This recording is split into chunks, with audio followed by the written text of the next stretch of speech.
Hi అండి, one more mini vlog. Summer కదండి, వేడి ఎక్కువైపోతుందని అంబలు చేయడం ఆపేసాను. నైట్ పాలు వేడి చేయలేదని ఒక పక్క పాలు పెట్టుకొని ఇంకో పక్క చపాతీ చేసుకున్నాను. నైట్ కర్రీతో బాబుకి చపాతీ పెట్టేశాను. నేను మా పాప పాలు చపాతీ తిన్నాము.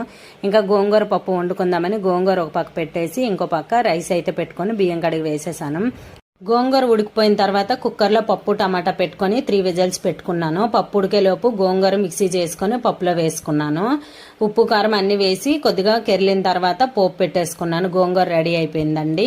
సమ్మర్ కదా, అందుకని 11:30 12 ఈ టైంలో పిల్లలకి సబ్జీ వాటర్, లెమన్ వాటర్, మజ్జిగ ఇలాంటివి ఏవైనా లిక్విడ్స్ ఇస్తూ ఉంటాను. వాళ్ళతో పాటు నేను తీసుకుంటాను.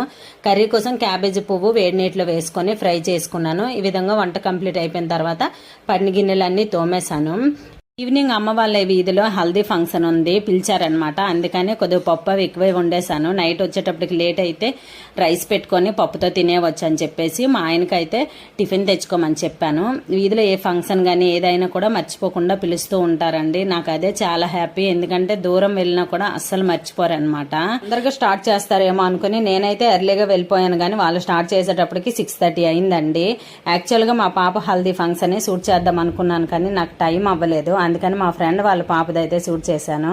ఎక్కడ హల్దీ ఫంక్షన్ ఎలా చేస్తారో తెలియదు కానండి, మా ఊర్లో మాత్రం ఎక్కువగా పసుపు రాసుకొని నీళ్లు పోసుకోవడమే ఎక్కువగా ఉంటుందన్నమాట. చాలా ఎంజాయ్ చేస్తారు. మళ్ళీ సమ్మర్ కదండి, ఇంకా ఎంజాయ్ చేశారనమాట. పాప అయితే ఎప్పుడు లైఫ్ లాంగ్ హ్యాపీగా ఉండాలని మనస్ఫూర్తిగా కోరుకుంటున్నాను. బాయ్.